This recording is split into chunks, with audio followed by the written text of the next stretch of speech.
I turned 27 the day I bought Ava's cake. It was vanilla bean with raspberry filling, the exact combination she once said. Reminded her of a bakery in Vermont she visited with her grandmother. She didn't even remember telling me that, but I remembered everything when it came to her. Ava and I have been best friends since junior year of high school.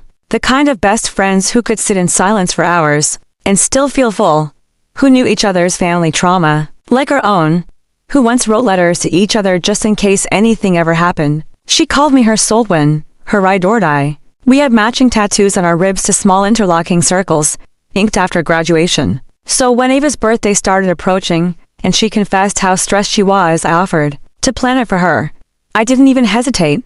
It'll be fun, I said. I'll make sure it's exactly how you want it. She had no idea I'd been quietly saving for months to book the private rooftop at Bricks and Barley, or that I'd already contacted a local artist she'd mentioned loving on Instagram to create a personalized sketchbook as a gift, or that I'd given up my own birthday plans, every single one, to afford her celebration. I want this year to be magical, she said during one of our planning sessions, and I nodded. It will be.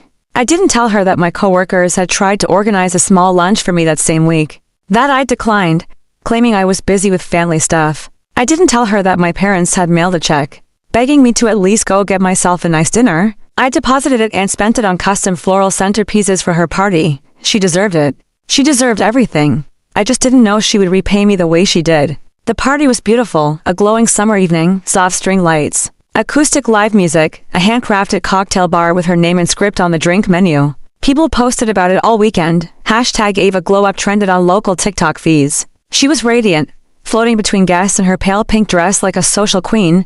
I took pictures, made sure the candles were lit on time, checked in with the DJ, helped calm her down when she thought her ex might show up. And when someone asked who organized everything, she smiled, tilted her head and said, "Oh, just my friend Riley. She's always like super attached. It was a joke," she laughed. But the group she said it to didn't laugh. They looked at me standing off to the side, my dress wrinkled from hauling gift bags, sweat clinging to my back, and smiled, that awkward kind of smile people give to someone who's been pitied. I laughed too, because what else do you do? But something in my stomach turned over. The next morning, my phone buzzed with notifications. I expected it after all. I'd taken most of the photos at Ava's birthday party and posted them throughout the night. Ava looked stunning in every one. Her makeup was flawless, her smile blinding. And the decor, the string lights, the dessert bar, the handcrafted mocktails had been shared or reshared. But as I scrolled, something felt off. In one video, someone had zoomed in on Ava laughing with a group of our mutual friends. I wasn't in the frame, but I heard my name. She really planned all this, someone asked off camera. Ava giggled. Riley, yeah, she's kind of intense, like she means well. But it's a lot. You know, someone else chimed in, laughing. It's giving stage 5 clinger. The comments flooded in like acid rain. Where's Riley? Behind the camera, watching her queen. She planned this whole thing, obsessive much. This is her birthday now. I stared at the screen. For a long time, the same fingers that had tied bows on Ava's party favors were now frozen, gripping my phone like it might shatter from the tension. I wanted to believe it was just a bad joke. But then the texts started coming in from people I hadn't spoken to in months. Hey, are you okay? Not cool. What she said. You went all out for her and that's how she acts. I didn't respond. I just kept looking at Ava's story highlights. Birthday bash followed by a dozen curated clips. Not a single photo of me, not one tag, not one mention. It was like I'd been her invisible assistant, the ghost behind the curtain. My own birthday had passed 2 days earlier without a single candle. But I hadn't minded. I told myself it was worth it to see her happy. Ava had always struggled with anxiety, with abandonment issues, and I thought this would ground her, show her someone was steady in her life. Instead, I was now being rebranded as a clingy one. I let it go for a few days. Told myself she didn't mean it. She'd call. She'd realize. But the call never came. So finally, I sent her a message. Hey, can we talk? Some stuff about the party's been bugging me. Just need to clear the air. Read it. I watched the scene notification appear. She didn't reply. Hours passed, then a day, then 2. On the 3rd day, she posted a meme that read, "Some people help just to hold it over your head later." Miss me with that energy. I sat on the edge of my bed, gripping my phone, heart pounding. That wasn't random, that was for me. I typed out a response, deleted it, typed another, deleted again. And then I just cried, because I'd spent months convincing myself this friendship was sacred, that it was mutual. That even if Ava had her moods and disappeared sometimes, she always loved me at her core. But this wasn't love. This was erasure. I kept revisiting the beginning where Ava and I started. We'd met in our freshman year of college. Two misfits drawn together by bad cafeteria food and an intro to psychology class. She was bold, quick-witted, always the center of any circle she entered. I was more the background type, someone who observed, remembered birthdays, made playlists for sad days, and learned your coffee order by heart. We clicked because she needed grounding, and I needed to feel needed. For 10 years, I showed up, I held her hand through breakups, dropped soup on her doorstep when she had the flu, and memorized the names of every guy who ever broke her heart so I could hate them on cue. But now, sitting in my apartment surrounded by photos of us taped on walls and pinned on my fridge, I realized none of that mattered anymore. I still hadn't heard from her. 3 weeks. 3 whole weeks of silence. One night, after too many hours staring at my phone, I broke. I wrote her a letter, not a text, not an email, an actual handwritten letter, like we used to pass in class when we were 19 in the world, was softer. It said, Ava, I don't know when things shifted. Maybe I was too much, maybe I cared too loudly. But I showed up because I loved you not just as a friend but as family. If I ever made you feel suffocated, I'm sorry. I only ever wanted you to feel seen. It hurt. Hearing the things you said. It hurts more that you never reached out. I miss you. But I won't keep holding on to someone who doesn't want to be held. Rally. I walked to her apartment and slipped the letter under her door. Heart pounding so loud I could barely hear the traffic outside. I didn't expect a grand apology. But I expected something, a text, a knock, a reaction instead. I saw her post a story that night, her out to dinner with friends, laughing, sipping wine under twinkling patio lights in the background. You could see the envelope I'd slid under her door, crumpled and shoved on the corner of her counter. Still unopened. Still ignored. That was the last time I reached out. Something inside me started to shift, like a bone realigning after being out of place too long. It wasn't just about this party, or that video, or the letter. It was about 10 years of giving. Bending, stretching until I wasn't sure where I ended and where she began. I had loved Ava fiercely, but loving her had taught me to silence parts of myself. Now, in her absence, the silence felt different.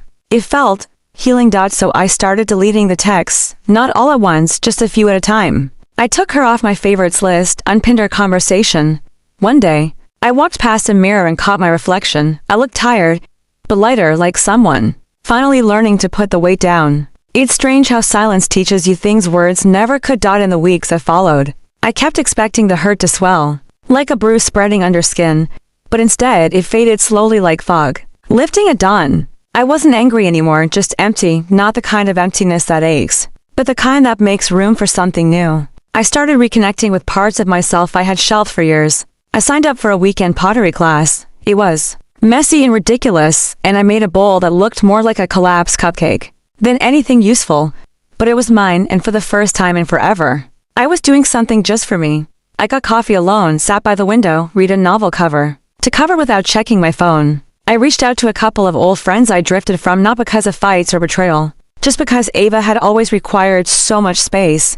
Turns out, when you stop orbiting someone, you realize how far you drifted from your own center. And then, one morning, something happened. I got an invite.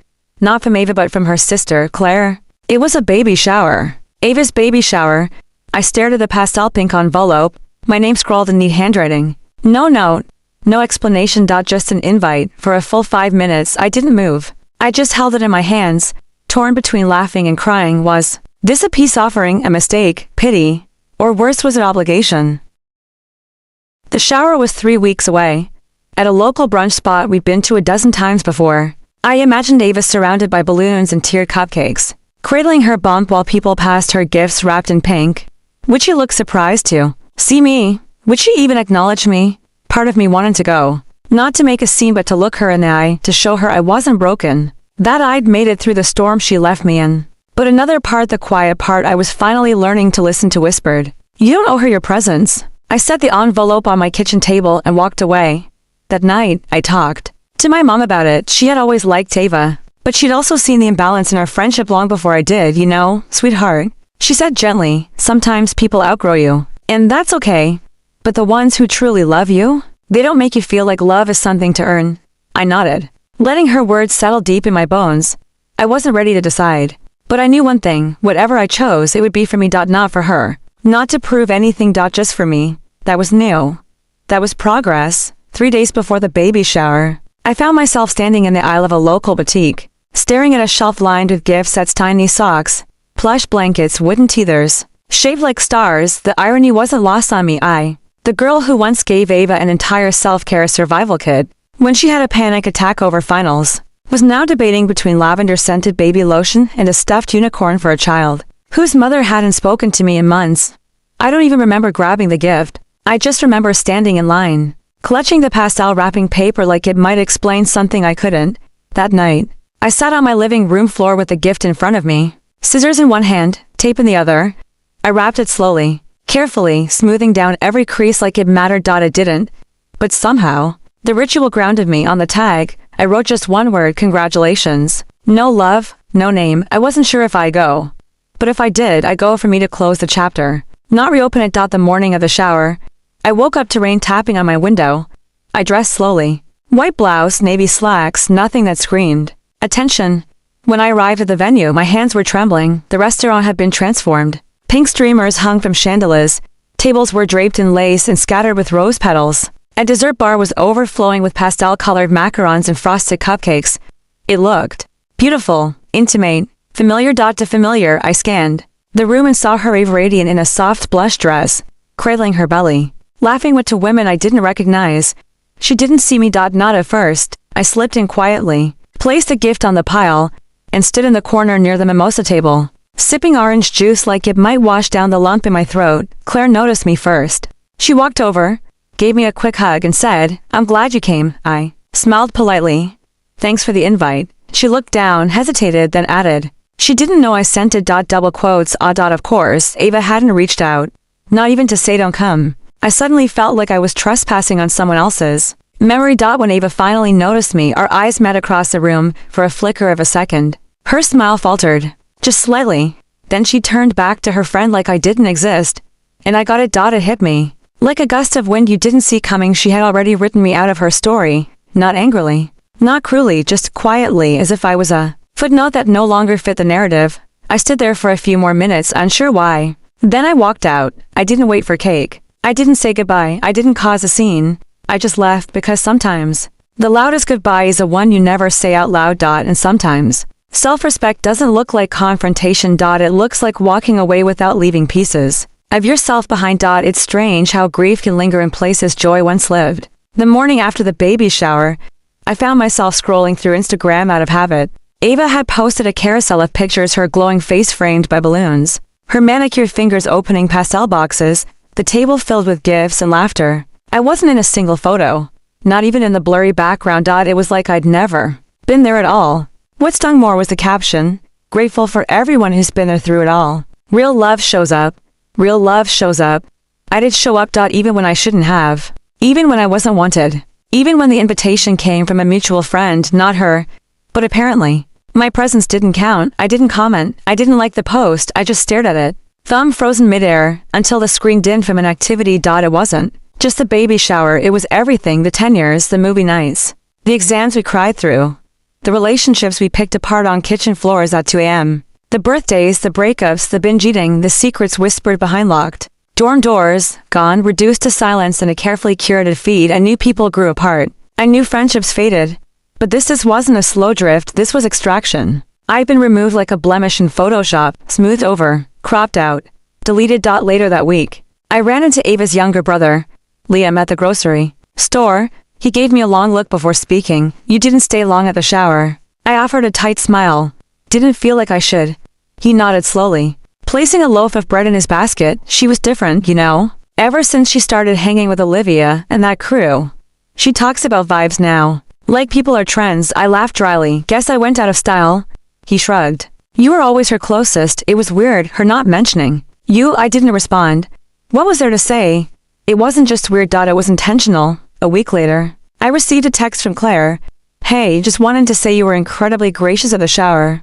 Ava noticed. I think she expected drama. You took the high road, just thought you should know." I read it twice. It felt like a consolation prize for a race I never entered. I replied with a simple, "Thanks, Claire.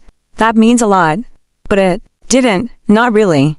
What meant a lot was what wasn't said. The silence, the exclusion, the narrative I hadn't been allowed to correct. Some nights, I lay in bed and played scenes in my head, what I could have said, should have said. Do you know how many nights I stayed up helping you through anxiety attacks? Do you remember when you thought you were pregnant senior year and I held your hand in that clinic? Do you have any idea what it felt like to skip my own birthday to plan yours? Only to hear later I did it for attention. But I said, none of that, because I knew what would happen. She'd call me dramatic, sensitive, maybe even obsessive, and suddenly, the years we shared would be dismissed with a shrug and a cold. You're overthinking. That was the thing about emotional distance once someone decides to rewrite history. You either become the villain or the extra. And I was tired of auditioning for a role I no longer recognized. So instead, I deleted the photos off my phone. The ones from prom, from spring break, from our spa Sundays in college. I didn't hate her. Not really, I just didn't recognize her anymore. And maybe that was a heartbreak I hadn't prepared for. Not that she hurt me, but that she became someone who could. I didn't plan on crying on my birthday. But when the day arrived and my phone remained silent, I realized no cake, no candles. No text from the person who once sang me happy birthday off-key just to make me laugh. Not even a generic HBD. From Ava. I got a few messages, my parents, coworkers, some acquaintances I barely spoke to. But the absence that filled the space between was unmistakable. This was the first birthday in 10 years where Ava wasn't part of it in any way. And I had no one to blame but myself, because I let it happen. I let her drift, disappear, discard. And each time I swallowed it down, smiled through it, let her off the hook. I think I wanted to believe she'd come around, that one day she'd realize. What she'd done, that day didn't come. Instead, I found myself wandering into a quiet bookstore downtown. It was the kind of place we used to haunt in college. The smell of worn pages and the flicker of vintage lamps triggered something in me. I picked up a book of poetry. Mary Oliver. Ava had introduced me to her once. As I flipped through one line, caught me. Sometimes I need only to stand wherever I am to be blessed. It stopped me cold. Because I'd spent so long standing in the shadow of our friendship, waiting to be chosen. Remember, it included, but maybe that wasn't a blessing. Maybe it was a habit, and like all habits, it needed to be broken. I bought the book and took myself out for dinner. Just me, a plate of pasta, and a glass of wine I wouldn't have ordered if she were there to roll her eyes and say, "You always pick the sweetest one." But I did because I wanted it. And for the first time in months, I didn't think about how Ava would caption the moment. I just lived it. It wasn't glamorous. There was no sparkly outfit or clinking glasses or surprise cake. It was quiet, peaceful, honest. And when I got home, there was a message from Liam. Hey, not sure if you're celebrating, but happy birthday. You've always been one of the good ones. Don't let people make you feel otherwise. It shouldn't have meant so much, but it did. I replied, thank you. That really means something today. Then I turned off my phone. The next morning, I woke up and made coffee. No scrolling, no checking who had posted what. Instead, I started a new note in my phone titled, Things I Choose. At the top, I wrote, I choose people who choose me. I choose joy that doesn't ask for validation. I choose peace over proximity. I choose growth, even when it hurts. I choose me. It wasn't a manifesto. It wasn't poetic. It was real. Like healing in soft waves. Like building a life from what's left behind. I didn't know what Ava was doing that morning, or whether she remembered it was my birthday. I didn't check because maybe, for once, I didn't need her to remember in order to feel real. Maybe it was enough that I did, and that I was finally ready to move forward without her name echoing in every memory. Healing isn't linear. It doesn't arrive with balloons or closure tied in a bow. It slips in slowly on quiet mornings, in unspoken realizations, in the way you stop mentioning someone's name out loud. A week passed after my birthday. Then too, I didn't reach out to Ava. She didn't either, and for once, I didn't feel the urge to break the silence. I didn't feel the need to fill the space between us with apologies or explanations. I simply let it be. Instead, I focused on my own space. I reorganized my tiny apartment, moved the couch by the window, bought a plant I knew I'd probably forget to water but tried anyway. It was a slow unfurling of self-care, one tiny act at a time. Then came the invite, not from Ava, from Sarah, a girl I'd once worked with briefly. She was hosting a game night with a few mutuals. I hesitated. I wasn't used to being included anymore unless I was the one doing the inviting. But I said yes. That Saturday night, I showed up with a bottle of soda and my awkward smile.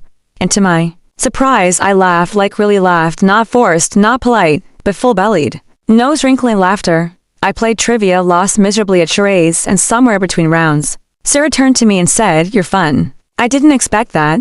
Ava made it seem like you were kind of intense. The words landed like a slap. Ava. Even here, even now, her shadow tried to stretch over me.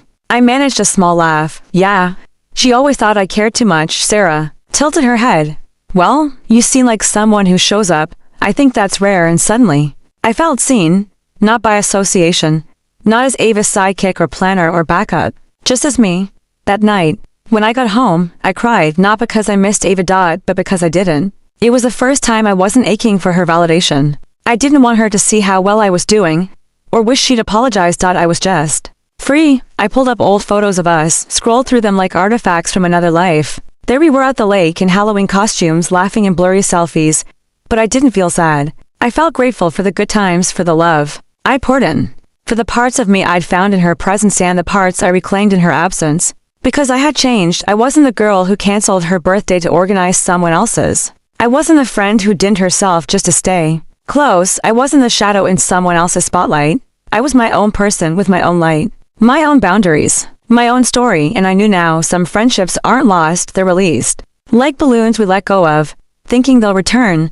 But sometimes, they're meant to drift into the sky and vanish, not out of bitterness, not out of pride, but out of growth. Because holding on too tightly to someone who's already gone only drags you down with them. So I let her go.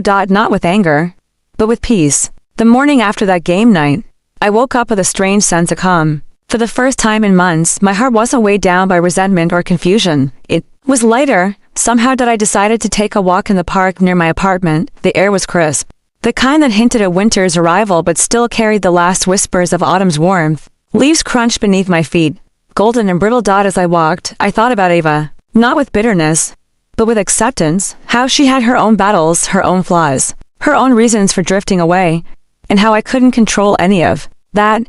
What I could control, however, was myself. I had spent so long trying to fit into her story, to be the perfect friend, the devoted helper, the one who always put her happiness before mine. I thought that was love. But love, I realized now, isn't self-sacrifice to the point of losing yourself. It's mutual respect. It's balance. I pulled out my phone and opened my contacts for a moment. My finger hovered over Ava's name.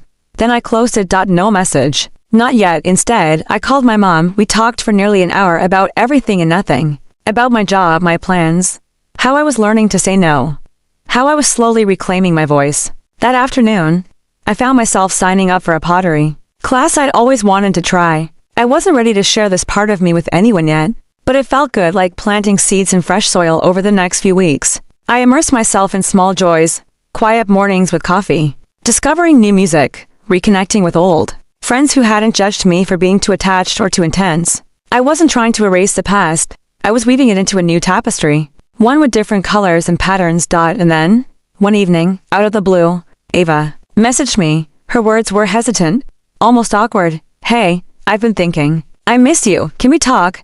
My heart clenched. The old ache threatened to resurface. But I took a deep breath. I replied simply, "I'm glad to hear from you. Let's meet and talk." When we met, the tension was thick. But as we talked, I realized that we were two people who had grown apart, both carrying wounds and regrets. We didn't fix everything that day. We didn't promise to be best friends again. But we acknowledged the history, the pain, the love, imperfect and tangled, and that was enough for now. Walking away from that meeting, I felt a quiet strength within me. The strength to protect my peace, to cherish those who truly valued me, to say no without guilt, because friendship, like life, isn't about perfect moments or grand gestures. It's about respect, honesty, and knowing when to hold on and when to let go. And sometimes, the greatest gift you can give yourself is the freedom to choose who stays in your story. The days after meeting Ava were quiet but full of promise. I spent time reflecting on everything I learned about friendship, boundaries, and self-worth. It wasn't easy. Some nights, loneliness crept in, and I questioned whether I was doing the right thing.